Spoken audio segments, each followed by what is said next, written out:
हां start sir. करू का?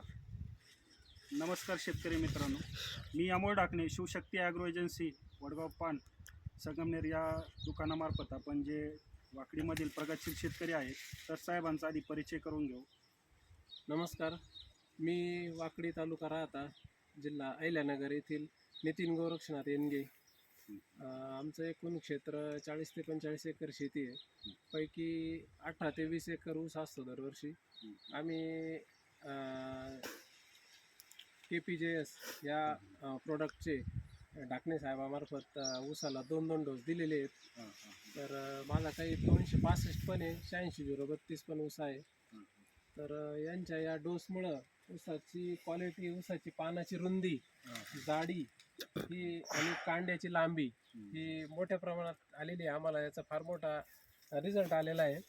याच्या अगोदर आम्ही सर्व नैसर्गिक खतं वापरत होतो.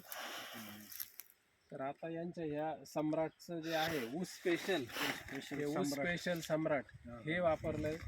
त्यानंतर भूमी पॉवर हे पण वापरलेलं आहे. त्यांचं सिलिकॉन बेसचे जे काही खतं आहेत, त्यानंतर वंडर ग्रो, त्यानंतर भूमी झाईम प्लस हे मल्टीन्यूट्रिएंट्स वापरलेले आहेत. त्यानंतर ड्रीपद्वारे हे त्यांचं वंडर ग्रो मिनी मायक्रोन्यूट्रिएंट फर्टिलायझर आहे, हे पण आम्ही नियमाने सोडतो याला. याचा जास्त इफेक्ट आहे याच्यात. तर माझं हे ऑल इन वन हे एक आहे लिक्विड ड्रीपमधून सोडण्यासाठी. त्याने ऊसाला एकदम काळोखी येते आणि पानाची रुंदी वाढते. अशा प्रकारे KPJSचे खतं वापरल्याचा आम्हाला तरी चांगला अनुभव आलेला आहे.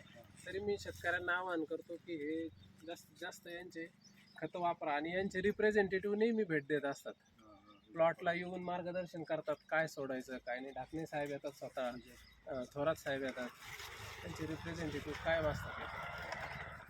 काय वाटतं बा बाकी शेतकऱ्यांना काय सांगू? बाकीच्या शेतकऱ्यांनी पूर्ण नाही तर कमीत कमी सुरुवातीला एक अनुभव घ्यावा. त्याचं 4 एकर क्षेत्र आहे, त्याने 2 एकराला वापरून पाहावा. अनुभव घेऊन ते नक्कीच पुढं वापरतील सगळ्या क्षेत्राला, अशी मला खात्री. ज्यावेळेस आज तुम्ही ऊस बघू शकताय, साहेबांना जे आपण शिवशक्ती ॲग्रो एजन्सी वडगाव पान या दुकानामार्फत जी ट्रीटमेंट दिली आपण, KPJS कंपनीचं टोटली बेस्ड डोस वापरला आहे त्यांनी. त्यामध्ये शक्तिगोड असेल, त्यामध्ये फॉस्फोजिप्सम सिलिकॉन बेसवरती येत आहे. त्याचबरोबर आपण निंबोळी सुवर्णानी म्हणून निंबोळी पेंट दिलेली. वंडर ग्रोमध्ये आपण जे मायक्रोन्यूटन्स म्हणतोय, हे मायक्रोन्यूटन्स वंडर ग्रोमध्ये वापरलं आहे. त्याचबरोबर वंडर मायक्रोन्यूटन्स म्हणलं तर याच्यामध्ये लोह जास्त, झिंक, कॉपर वगैरे हे टोटली मायक्रोन्यूटन्स आलं आहे. मायक्रोन्यूटन्स काय करतं की शेवटपर्यंत काळोखी टिकून ठेवतं आहे, पानाला रुंदी, काळोखी वगैरे. तर त्याचबरोबर आपण जे बुझाईम प्लस आहे यामध्ये ह्युमिक ॲसिड, अमोनिया ॲसिड तर हे दिलेलं आहे. त्याचबरोबर ह्युमिक ॲसिड म्हणलं तर पांढऱ्या मुळ्याची वाढ करतं आहे, दिलेले खतं लागू करतं आहे. अमोनिया ॲसिड जमीन पोकळ बनवण्याचं काम करतं आहे. त्याचबरोबर ऊस स्पेशल सम्राट वापरलं आहे. यामध्ये ते 30% ह्युमिक ॲसिड, 40% सीवीड असेल तर हे ग्रोथ करण्यासाठी मदत करतं आहे. त्याचबरोबर आपण हे भूमी पॉवर आहे, ऑर्गॅनिक कार्बन येतं आहे, त्या सेंद्रिय कर्ब वाढवण्याचं काम करतं आहे.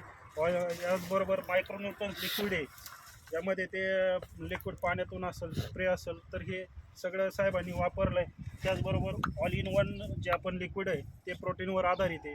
तर टोटली साहेबांनी बेसल डोस प्लस लिक्विड वगैरे सगळं वापरलं आहे. आज ते जवळपास किती क्षेत्रासाठी आपलं मटेरियल वापरतं आहे? 16 ते 17 एकरसाठी. प्लॉट सगळा एकसारखा आहे, काळुकी वगैरे चांगली आहे आणि ग्रोथ पण चांगली आहे. आता साहेबांचा जो वाकडी गावामध्ये पेट्रोल पंप आहे, तर ते पेट्रोल पंप बघून पण एक अतिउत्तम शेती करतात. तर साहेब तुम्ही समाधानी आहात का? हो, मी समाधानी आहे. KPJSचे उत्पादनं व शिवशक्ती ॲग्रोचे जे उत्पादन आहे त्याच्यावर मी समाधानी आहे. ठीक आहे साहेब, मुलाखत दिल्याबद्दल धन्यवाद. धन्यवाद.